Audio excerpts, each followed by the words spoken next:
একটু থামুন। এই কথাগুলো শোনার আগে ভিডিওটা স্কিপ করবেন না, কারণ আপনি যদি এখনই এটা না শোনেন তাহলে যে সমস্যাটাকে আপনি আজ সাধারণ গ্যাস বলে এড়িয়ে যাচ্ছেন, সেই সমস্যাই ধীরে ধীরে আপনার লিভার, হার্ট, ব্রেন, এমনকি ক্যান্সারের ঝুঁকিও বাড়িয়ে দিতে পারে। হ্যাঁ, আমি ভয় দেখাচ্ছি না, আমি শুধু সেই সত্যটা বলছি যেটা বেশিরভাগ মানুষ খুব দেরিতে বুঝতে পারে।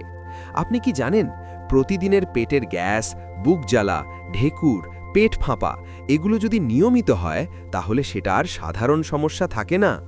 আজ না থামালে আগামী দিনে আপনাকে সারা জীবন ওষুধের ওপর নির্ভরশীল করে দিতে পারে।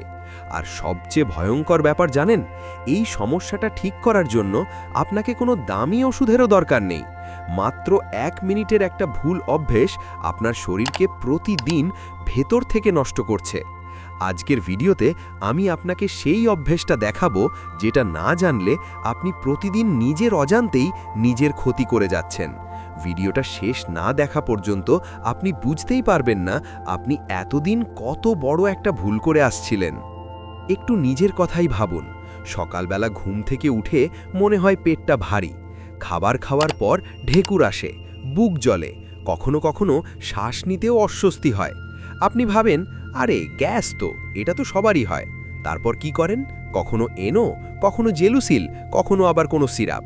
দুদিন আরাম পান, তারপর আবার একই সমস্যা। এইভাবেই মাসের পর মাস, বছরের পর বছর আপনার শরীর একটা সাইলেন্ট সাফারিংয়ের মধ্যে দিয়ে যায়। কিন্তু প্রশ্ন হলো, আপনার শরীর কি সত্যিই এটা সহ্য করার জন্য বানানো? উত্তর না। আপনি জানেন কি, পেটের ভেতরে অতিরিক্ত গ্যাস মানে শুধু অস্বস্তি না, এর মানে হলো আপনার হজম ব্যবস্থা দুর্বল হচ্ছে, আপনার লিভারের উপর চাপ বাড়ছে, আপনার শরীরে টক্সিন জমছে, আপনার খাবার ঠিকভাবে শোষিত হচ্ছে না। আর যখন খাবার ঠিকভাবে শোষিত হয় না, তখন শরীরে হয় দুর্বলতা, মাথা ঘোরা, চুল পড়া, ত্বক খারাপ, এমনকি হরমোন ইমব্যালেন্স। অনেকে ভাবে আমার তো শুধু পেটে গ্যাস। না, পেটের গ্যাস হলো ভেতরের বড় সমস্যার ওয়ার্নিং সিগন্যাল। এই সিগন্যালটা আপনি যত ইগনোর করবেন, ভবিষ্যতে প্রবলেম তত বড় হবে। আমাদের পেটের ভেতরে থাকে একটা বিশাল ডাইজেশন সিস্টেম। যখন আমরা খুব তাড়াতাড়ি খাই, ঠিকমতো চিবোই না, ভুল সময়ে ভুল খাবার খাই, খাবার পরই শুয়ে পড়ি, তখন পেটের ভেতরে খাবার ঠিকভাবে ভাঙে না। এই আধা পচা খাবার থেকেই তৈরি হয় গ্যাস। আর এই গ্যাস পেট ফুলিয়ে দেয়, বুকের দিকে চাপ দেয়, অ্যাসিড উপরে তুলে আনে। এজন্যই আপনি অনুভব করেন বুক জ্বালা, ঢেকুর, শ্বাসকষ্ট, অস্থিরতা। সবচেয়ে বড় ভুল যেটা 90% মানুষ করে। এখন খুব গুরুত্বপূর্ণ একটা কথা বলছি। বেশিরভাগ মানুষ ভাবে গ্যাস হলে কিছু খেয়ে নিলেই হবে, কিন্তু আসল সমস্যা এখানে না। আসল সমস্যা হলো আপনি গ্যাস তৈরি হওয়া আটকাচ্ছেন না, আপনি শুধু সিমটম চাপা দিচ্ছেন। এটা এমন যেন ঘরে আগুন লাগছে আর আপনি শুধু ধোঁয়া বের করছেন। আগুন তো জ্বলছেই। এই কারণেই গ্যাসের ওষুধ সাময়িক আরাম দেয়, কিন্তু প্রবলেম রুটে ঠিক করে না। এখন আসছি সবচেয়ে গুরুত্বপূর্ণ অংশে।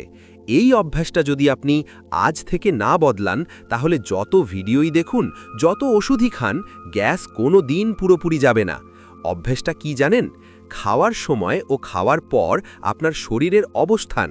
হ্যাঁ, শুধু এটুকু। খাওয়ার পরই বসে পড়েন, মোবাইল দেখেন বা শুয়ে পড়েন, এই 1 মিনিটেই আপনার পেটের ভেতরে সবচেয়ে বেশি গ্যাস তৈরি হয়। এর বদলে আপনাকে করতে হবে খাওয়ার পর মাত্র 1 মিনিট সোজা হয়ে দাঁড়িয়ে থাকা অথবা হালকা ধীরে হাঁটা। এই 1 মিনিটে খাবার নিচের দিকে যায়, গ্যাস উপরে উঠতে পারে না, অ্যাসিড বুকের দিকে আসে না। এটা শুনতে ছোট মনে হলেও এর প্রভাব বিশাল। এই অভ্যাসের সাথে যদি আপনি দিনে একবার গরম জল, অল্প জিরা বা মৌরি ব্যবহার করেন, তাহলে ডাইজেশন আরও ভালো হয়। কিন্তু মনে রাখবেন, এইগুলো কাজ করবে শুধু তখনই যখন আপনার অভ্যেস ঠিক থাকবে।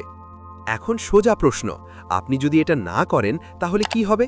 গ্যাস আরও বাড়বে, অ্যাসিডিটি ক্রনিক হবে, ওষুধের ওপর নির্ভরতা বাড়বে, শরীর ধীরে ধীরে দুর্বল হবে, আর একদিন হঠাৎ ডাক্তার বলবে এটা অনেক দিনের সমস্যা।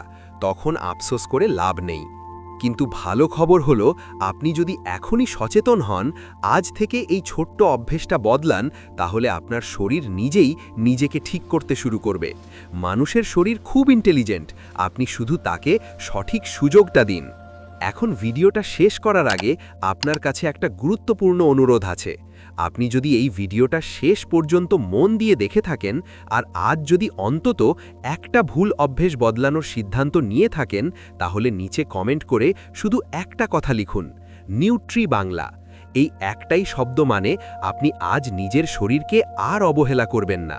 আর যদি মনে হয় এই ভিডিওটা আপনার পরিবারের কারো গ্যাস বা অ্যাসিডিটির সমস্যায় সামান্য হলেও কাজে লাগতে পারে, তাহলে দয়া করে এই ভিডিওটা তার কাছে শেয়ার করুন। কারণ গ্যাস এমন একটা সমস্যা যেটা মানুষ বছরের পর বছর সহ্য করে যায়, কিন্তু একদিন সেটাই বড় রোগের দরজা খুলে দেয়। আর হ্যাঁ, চ্যানেলটা সাবস্ক্রাইব করুন, কারণ নিউট্রি বাংলাতে আমরা কথা বলি সেই সব সত্য নিয়ে যেগুলো না জানলে মানুষ প্রতিদিন নিজের অজান্তেই নিজের সবচেয়ে বড় ক্ষতিটা করে ফেলে। আজ থেকে আর অবহেলা নয়, কারণ শরীরটাই আপনার জীবনের সবচেয়ে বড় সম্পদ। ভিডিওটা শেষ পর্যন্ত দেখার জন্য মন থেকে ধন্যবাদ। এই ভিডিওতে দেওয়া তথ্য শুধুমাত্র সাধারণ স্বাস্থ্য সচেতনতার জন্য। এটি কোনো চিকিৎসকের পরামর্শ বা চিকিৎসার বিকল্প নয়। আপনার শরীরের কোনো সমস্যা থাকলে বা ওষুধ সেবন করলে এই উপায় অনুসরণ করার আগে অবশ্যই ডাক্তারের পরামর্শ নিন।